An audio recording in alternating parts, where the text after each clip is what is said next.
नमस्कार दोस्तों। कई साथियों ने पर्सनली रिक्वेस्ट किया कि बिहार में जो प्रशांत किशोर कर रहे हैं उस पर भी आप अपनी राय रखिए, लिहाजा ये वीडियो प्रशांत किशोर के नाम।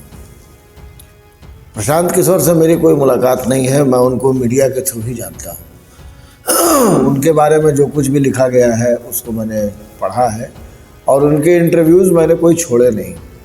अभी आखिरी जो उनका इंटरव्यू था वो टीवी टुडे के लिए राहुल कंवल को उन्होंने दिया था और उसमें उन्होंने एक बड़ी अच्छी बात कही थी कि मैं मौलिक तौर पर पर्सनली कांग्रेस की जो विचारधारा है उसको अपने काफ़ी करीब पाता हूँ। हालांकि उसका ये मतलब नहीं था कि वो कांग्रेस में शामिल होने जा रहे हैं।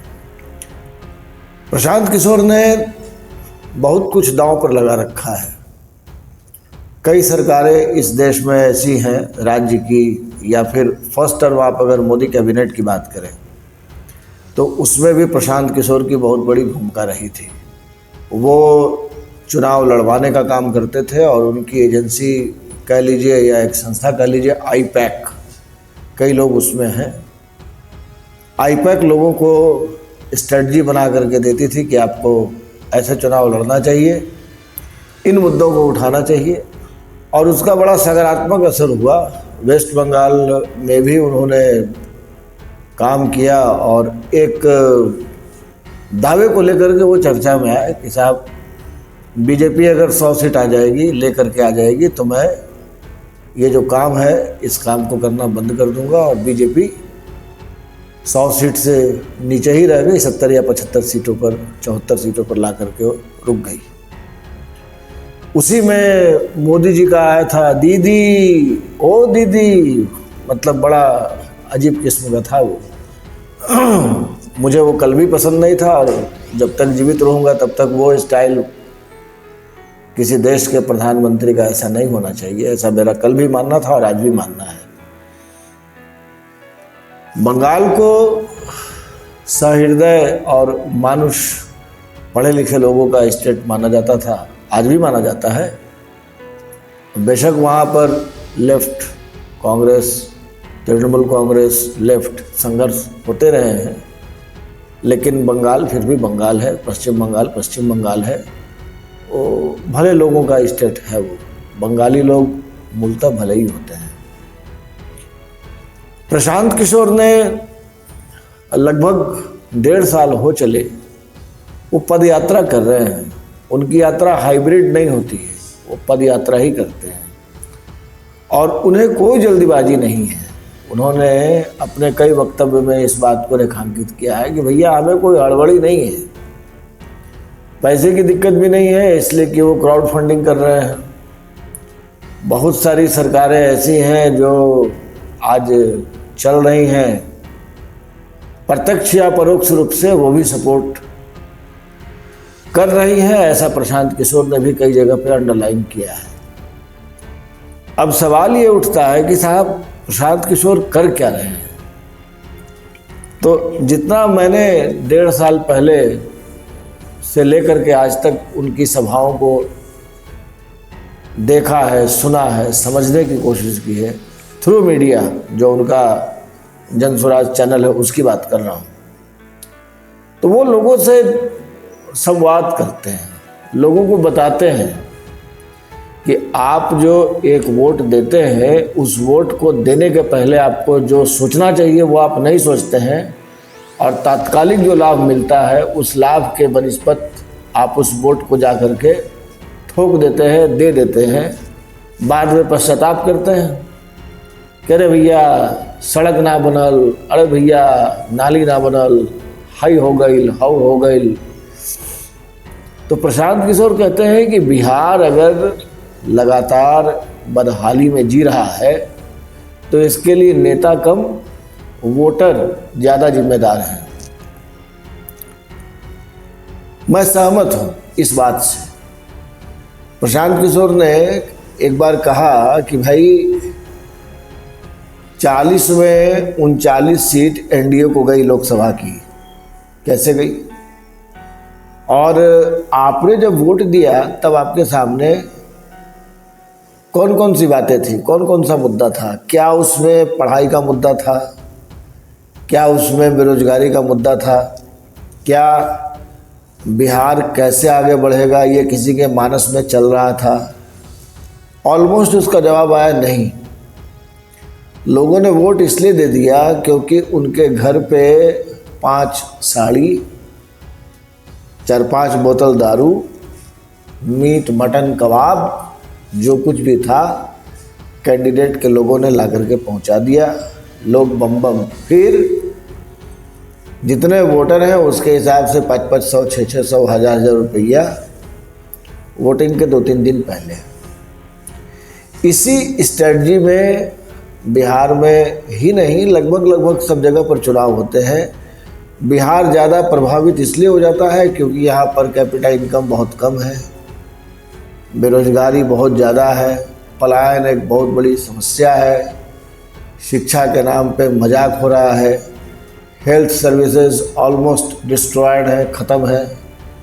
PMCH में जा कर के देखिए, चाहे जितने भी मेडिकल इंस्टीट्यूट्स हैं बिहार में, सबकी स्थिति खराब है। प्रशांत किशोर इन्हीं चीज़ों को लेकर के लोगों से संवाद करते हैं।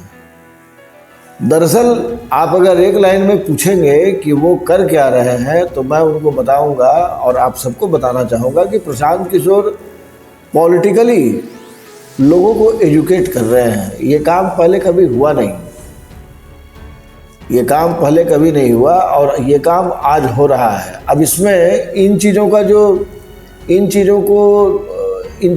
परिणाम है ना, वो एकाएक आपके सामने नहीं आएगा। It takes time. 1950 में अगर पहली बार चुनाव हुए पूरे देश में तो 1950 से लेकर के 2024 आप देखिए जमाना गुजर गया।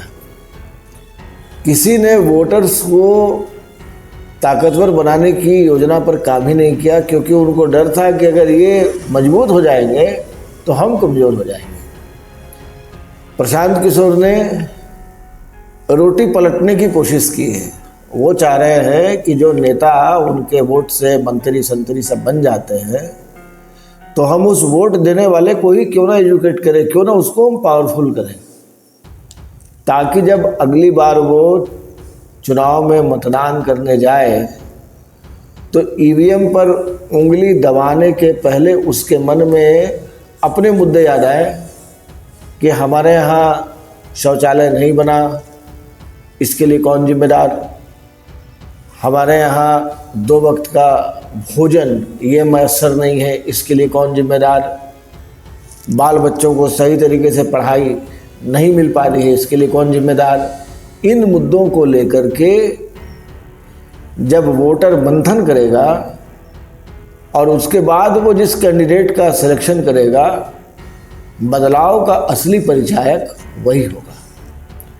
क्योंकि लोकसभा का चुनाव हो, विधानसभा का चुनाव हो, लोग बहुत होते हैं जो चुनाव लड़ते हैं, कई निर्दलीय लड़ते हैं, कोई पार्टी के बैनर पर चुनाव लड़ते हैं और ये शोशेबाजी में ज़्यादा इनका ध्यान होता है।